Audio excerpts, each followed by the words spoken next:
Friends, air hostess or flight attendants ఈ job గురించి మనకు తెలిసిందే. ఒక ఎయిర్ హోస్టెస్ తలుచుకుంటే 3 సెకండ్స్ లో ప్యాసింజర్ తమ నుంచి ఏం ఆశిస్తున్నారో సులభంగా చెప్పేయగలరు. ఫ్రెండ్స్, ఎయిర్ హోస్టెస్ జాబ్ అంటే అందరూ ఏదో ఒక ఇంట్రెస్టింగ్ జాబ్ అని అనుకుంటారు. అలాగే ఇందులో వాళ్ళకి ప్రపంచం మొత్తం తిరిగే అవకాశం దొరుకుతుందని అనుకుంటారు. కానీ మీకు తెలుసా, ఈ జాబ్ పొందడానికి వారు ఎంత కష్టమైన ట్రైనింగ్ ని దాటి రావాలో ఆ ట్రైనింగ్ లో వాళ్లకు ప్రతి ఒక్క బాడీ లాంగ్వేజ్ నేర్పిస్తారు.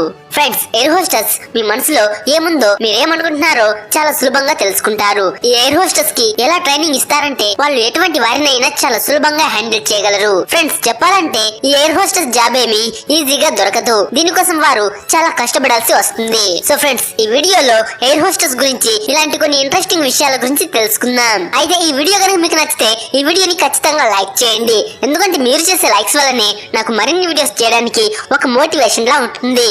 ఈ ఫ్రెండ్స్, మీరు ఒకటి నోటీస్ చేసి ఉంటారు. మీరు ఎప్పుడైనా ఫ్లైట్ ఎక్కడానికి వెళ్తే అక్కడ ఎయిర్ హోస్టెస్ వారి చేతులను వెనక్కి పెట్టి మీకు వెల్కమ్ చేస్తుంటారు. కానీ మీకు తెలుసా వాళ్ళు అలా ఎందుకు చేస్తారో? అదేంటంటే ప్రయాణికులు ఫ్లైట్ ఎక్కినప్పుడు ఆ ప్రయాణికులకు స్వాగతం చెప్పడానికి మాత్రమే కాదు, ఎంతమంది ఉన్నారో అని చేతివేళ్ల సహాయంతో లెక్క పెడుతూ ఉంటారు. ఎందుకంటే వాళ్ళందరి ముందు లెక్క పెడితే చూడ్డానికి బాగోదు కదా. పైగా ప్రయాణికులు వాళ్లకు రెస్పెక్ట్ ఇవ్వలేదని భావిస్తారు. అందుకే వీళ్లకు ట్రైనింగ్ లోనే చేతులు వెనక్కి పెట్టుకుని లెక్క పెట్టాలని చెప్తారు. ఫ్రెండ్స్, లాంగ్ జర్నీ చేసేటువంటి ఫ్లైట్స్ లో ప్యాసింజర్స్ అలసటతో పడుకుంటారు. కానీ ఎయిర్ హోస్టెస్ సంగతి ఏంటి? వాళ్ళు ఎప్పుడు మేల్కొనే ఉంటారా అంటే అలా ఏం కాదు. మీరు ఎప్పుడైనా గమనించారా? ఫ్లైట్స్ లో ఒక ఎయిర్ హోస్టెస్ ఎక్కువసేపటి వరకు ఒకరే ఉండరు.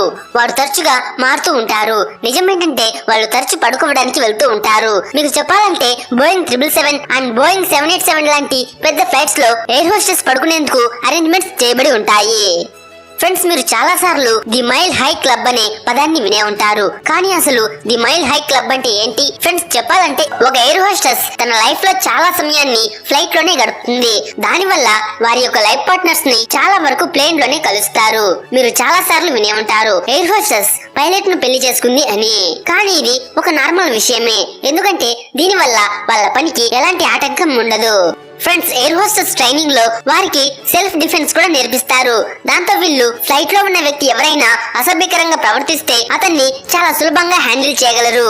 ఎయిర్ హోస్టెస్ ఎప్పుడు జిప్ టై ని దగ్గర పెట్టుకుంటారు. దాని సహాయంతో ఎవరి చేతులైనా ఈజీగా కట్టేయగలరు. ఇక సీట్ బెల్ట్ సహాయంతో సీట్ లోనే ఎలా ఒక వ్యక్తిని కట్టేయాలో అన్న విషయాన్ని కూడా ట్రైనింగ్ లో వీళ్లకు నేర్పిస్తారు. ప్లేన్స్ చాలా పొడవుగా ఉంటాయి. ఒక ఎయిర్ హోస్టెస్ ఒక చివరిలో ఉంటే ఇంకో ఎయిర్ హోస్టెస్ ఇంకో వైపు చివరిలో ఉంటుంది. ఈ ఇద్దరు ఒకరినొకరు కమ్యూనికేట్ చేసుకోవడానికి నోటితో మాట్లాడుకోరు, కొన్ని సిగ్నల్స్ ద్వారా మాట్లాడుకుంటారు. ఈ సిగ్నల్స్ ను వాళ్ళకి ట్రైనింగ్ లోనే నేర్పించడం జరుగుతుంది. చాలా సార్లు మీరు ఫ్లైట్ లో బీప్ సౌండ్స్ ఇంకా రింగింగ్ సౌండ్స్ వినే ఉంటారు. నిజానికి ఆ సౌండ్స్ ఎయిర్ హోస్టెస్ కి వేయడం జరుగుతుంది. ఆ సౌండ్స్ ఎందుకు అంటే ఫ్లైట్ సిచ్యువేషన్ ను ఎప్పటికప్పుడు ఈ సౌండ్స్ ద్వారా తెలియజేస్తూ ఉంటారు. ఫర్ ఎగ్జాంపుల్ చెప్తా చూడండి.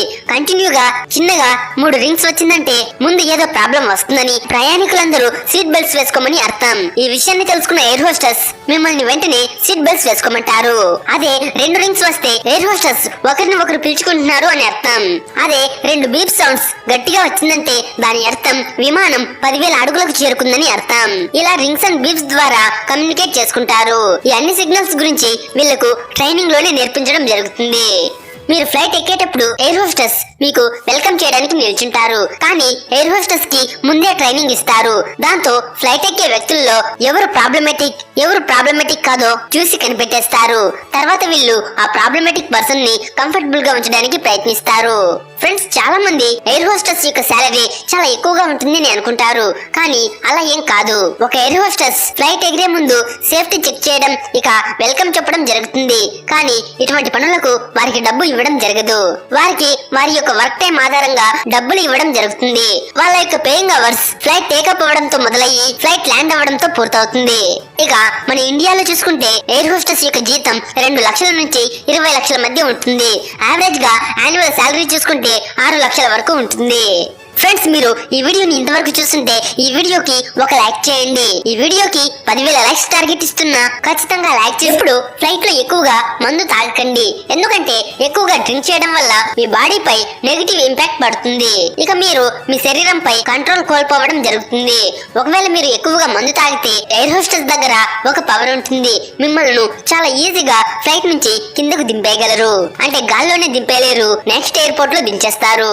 దీనివల్ల మీకు 2 years వరకు జైలు శిక్ష పడుతుంది. ఫ్రెండ్స్ మీరు ఎప్పుడూ కూడా ఫ్లైట్ లో కాఫీని కానీ టీని కానీ ఆర్డర్ చేయకండి. ఎందుకంటే ఫ్లైట్ లో ఉండే హాట్ వాటర్ ట్యాంక్స్ ను చాలా రోజుల పాటు క్లీన్ చేయరు. ఎయిర్ హోస్టెస్ కూడా మీకు ఎప్పుడు కాఫీని సజెస్ట్ చేయరు. ఒకవేళ మీకు ఏదైనా తాగాలనిపిస్తే వాటర్ బాటిల్ కానీ కూల్ డ్రింక్ ని కానీ ఆర్డర్ చేస్తే బెటర్. ఫ్రెండ్స్ అందరికి ఎయిర్ హోస్టెస్ జాబ్ చాలా ఎంజాయ్ గా ఉంటుంది అని అనుకుంటారు. అన్ని ప్లేసెస్ ను ఎక్స్ప్లోర్ చేయొచ్చు అని అనుకుంటారు. కానీ అలా అస్సలు కాదు. ఒక ఎయిర్ హోస్టెస్ ఫ్లైట్ గాల్లోకి ఎగిరిన తర్వాత ఒక వెయిటర్ తో సమానమని చెప్పొచ్చు. వీరు ఎర్లీ మార్నింగ్ 4 గంటలకే లేవాల్సి ఉంటుంది. వీరికి జెట్ లాగ్ కూడా చాలా ఎక్కువగా ఉంటుంది. అలాగే వీరికి హాలిడేస్ కూడా ఉండవు. ఫ్రెండ్స్ అందరూ ఫస్ట్ క్లాస్ జర్నీ చాలా సేఫ్ అని అనుకుంటారు. కానీ చెప్పాలంటే ఫస్ట్ క్లాస్ సీట్స్ లో చాలా రిస్క్ ఎక్కువగా ఉంటుంది. అందరికి ఏమనిపిస్తుందంటే ఫస్ట్ క్లాస్ సీట్స్ చాలా సేఫ్టీ ఇంకా కంఫర్ట్ గా ఉంటాయి అని. కానీ ఒకవేళ ప్లేన్ లో ఏదైనా ప్రమాదం ఎదురైతే ముందు ఫస్ట్ క్లాస్ లో ఉన్న వారికే ప్రమాదం ఎక్కువగా ఉంటుంది. ఫ్రెండ్స్ ఎప్పుడైనా క్యాబిన్ లో ఆక్సిజన్ లెవెల్స్ తగ్గినప్పుడు ప్యాసింజర్స్ కి శ్వాస తీసుకోవడం చాలా కష్టంగా ఉంటుంది. అప్పుడు ఆక్సిజన్ మాస్కులు కిందకు వస్తాయి. అప్పుడు ప్రయాణికులు ఆ మాస్కులను యూజ్ చేసి ఆక్సిజన్ తీసుకోవచ్చు. కానీ మీకు ఇది తెలియకపోవచ్చు. అదేంటంటే ఆ మాస్క్ లో ఆక్సిజన్ చాలా లిమిట్ గా ఉంటుంది. ఆ ఆక్సిజన్ కేవలం 10 నుంచి 15 మినిట్స్ వరకు మాత్రమే ఉంటుంది. ఒకవేళ మీకు ఇటువంటి ప్రమాదం గాని ఎప్పుడైనా ఏర్పడితే మెల్లమెల్లగా శ్వాస తీసుకోండి. దానివల్ల ఆక్సిజన్ చాలా సేఫ్టీ వరకు ఉంటుంది. ఒక ఎయిర్ హోస్టెస్ గా కావాలంటే చాలా ఫిజికల్ స్టాండర్డ్ మెయింటైన్ చేయాల్సి ఉంటుంది. ఎలా అంటే వారి హెయిర్ కలర్ ఎప్పుడు నేచురల్ గానే ఉండాలి. వారి హెయిర్స్ ను ఎప్పుడు ఇలా ముడి వేసుకుని ఉండాలి. ఎయిర్ హోస్టెస్ యొక్క హైట్ మరి ఎక్కువ పొడవు కూడా ఉండకూడదు. ఎందుకంటే ఫ్లైట్ యొక్క హైట్ లిమిట్ గా ఉంటుంది. కాబట్టి పైన ఉన్న క్యాబిన్ వారికి తగలొచ్చు. అలా అని చెప్పి మరి పొట్టిగా కూడా ఉండకూడదు. వీరు ఈ అన్ని ఫిజికల్ స్టాండర్డ్స్ ను పాస్ అయిన తర్వాతే వారికి ఈ జాబ్ దొరుకుతుంది. సో చూసారు కదా ఫ్రెండ్స్ ఈ వీడియో కనుక మీకు నచ్చుంటే ఈ వీడియోకి ఒక లైక్ చేసి మీ ఫ్రెండ్స్ కు కూడా షేర్ చేయండి.